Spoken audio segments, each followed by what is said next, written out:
Hey guys, welcome back for another video. If you're tuning in for the first time, I'm Ashley, and you guys already know when you see me with the braids, it is time to slay another wig from start to finish. This is a quick shot of what she looks like before I put her on.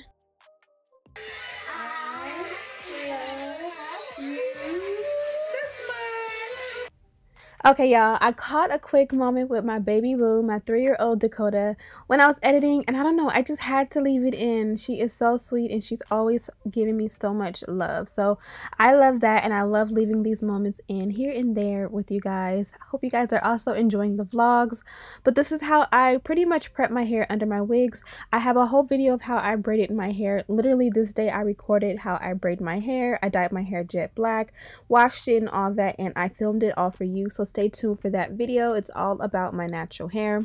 This is what the wig looks like on straight off the bat. This is their Invisible Undetectable Skin Melt HD Lace Kinky Straight Yaki Human Hair Lace Wig.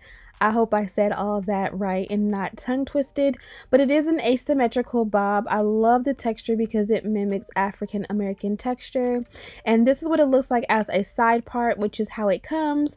I kind of wanted to see what it will look like as a center part, and I definitely felt like the side part gave more life.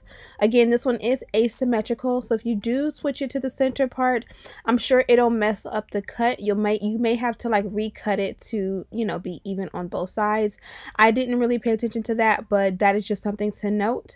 Before I went in with any heat, I did go ahead and add some heat protectant, and now I'm going in for a really hard press all around the lace. As I mentioned, this is Yaki texture, so I wanted to make sure the wig looked like my hair pressed out. I didn't want it to look blow dried. I wanted it to look exactly like what my hair would look like pressed out, like Yaki texture, but make it silk press.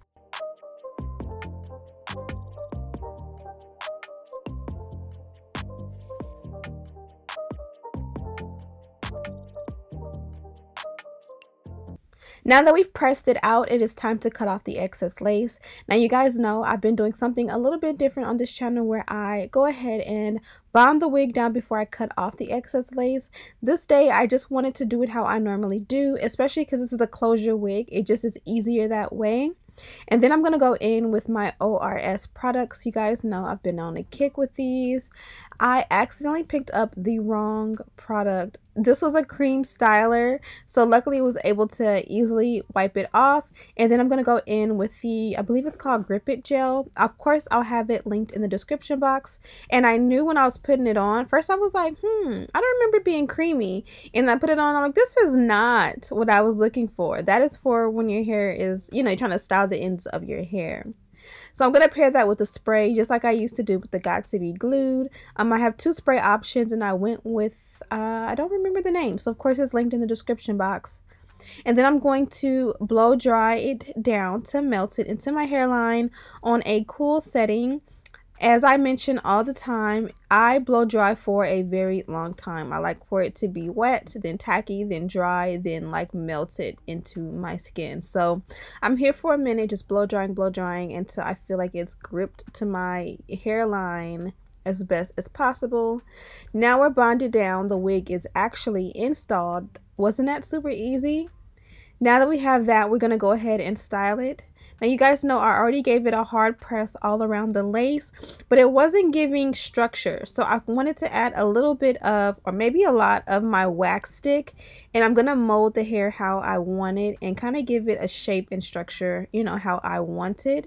And I kind of like for it to go backwards in the front to kind of show off that hairline a little bit. If you don't like that, of course, just bring all the hair forward for a more sleek asymmetrical bob look. And then I wanted a little bit of baby hair, so I tweezed out on this side and did a little swoop. I did cut the swoop too short. I don't know what I was thinking. I should have cut it longer, but ultimately it did work out. I think on the other side I'm going to do edges instead of baby hair, so on this side I should have did the same thing. But again, I wasn't paying attention. I really didn't plan. I was just, you know, winging it, and this is just how it came out. For this side I did use mousse. On the other side I did use gel. I'll link both in the description box.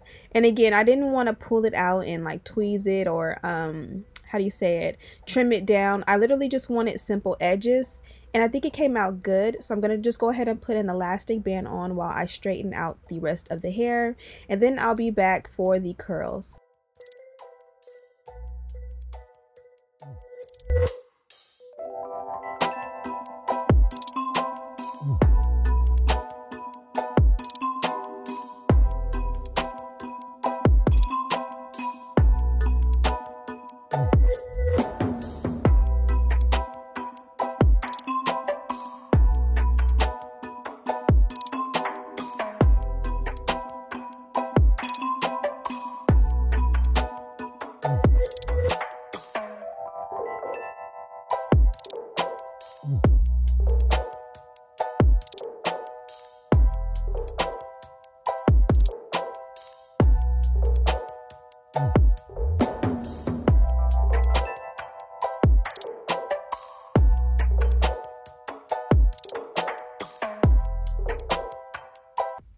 Now we're onto the curls. I don't know if you've seen in that last clip, but I kind of gave you a quick look at what it looks like straight. It looks absolutely beautiful without the curls, and if you really want to show off that straight sleek bob, you can definitely do that, you know, without adding any curls. I kind of went back to my roots, getting my hair done at the hair salon back in the days. It doesn't matter what hairstyle I was going for. It literally does not matter. The stylist always bumps your curls extra tight so that it can last to the next day, and that's kind of what I went for. Even though it's not even on both sides because it's asymmetrical, I still thought it looked good. I didn't think it looked funky or anything like that at all. Let me know what you guys think. Of course, if you don't like the asymmetrical with curls, you know, to each his own, leave it straight. I just added an extra step. Now I'm going to set it off with the powder. Now typically I would do concealer in the parting, and I definitely should have did that here. The concealer is a lot more opaque, and it would have brought the parting out and made it look more clean. And then I did powder in the hairline. I'll link the powder palette that I use in the description box. With this one, it's no particular color that I use. It just depends on the lace, if I have on makeup or not. And I kind of go in with a few different colors, mainly obviously the darkest 4 colors. And I come up with my own little mix. And then I like to set it. Okay guys, this is the wig, and this is what I came up with. Now I did feel like the ends weren't as blunt as I wanted it to be, so I decided, do I want to like cut them to make them more blunt? Do I want to leave them, or do I want to bump them? I started to bump them and I went crazy, and I actually like the look. I'm gonna let the curls fall in just a moment, but I'm just trying to let them set because I literally just did it. You guys know me, a lot of people when they have a side part, especially like a short wig, they'll bring all the hair forward, but for some reason I always like to push it back.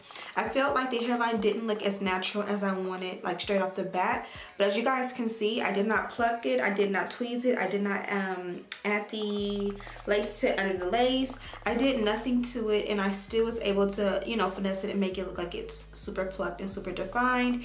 And you guys seen, all I did was kind of sort of like, I wanted it to be edges, not baby hair, so I kind of wanted to just, instead of separating it and bringing it frontwards, I kind of just wanted to add some design to what was already a hairline so that you can definitely not see the hairline at all. And if you're really paying attention, you really don't see the hairline at all. So there's little parts right here I kind of gotta blend out the powder a little bit, but you know, that's easy to do.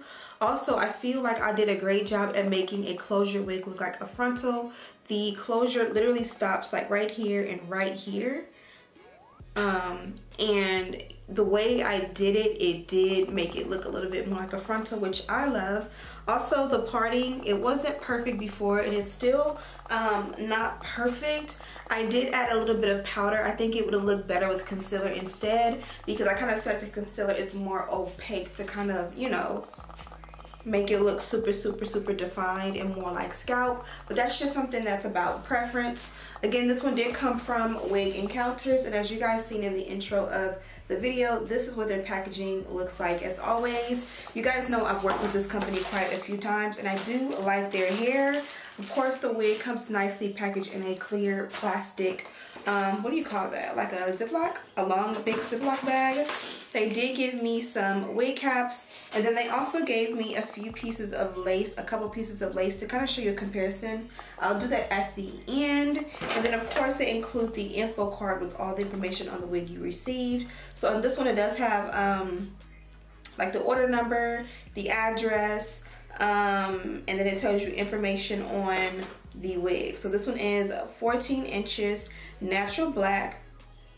This is an asymmetrical bob, if you can't already tell, obviously. So the 14 inches on this side, and this side maybe is like a 12 inch, I would say. And then it's 150% density. It's a 5x5 closure wig.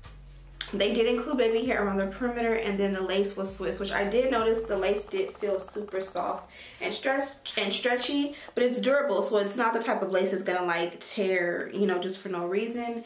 And again, I bumped it and curled it, but the way it's meant to be is straight. I believe this is a Yaki texture, so when you look really close, it definitely mimics African American texture, and that's why I was nervous about the baby hair thing. So that's why I did edges instead of baby hair on this side.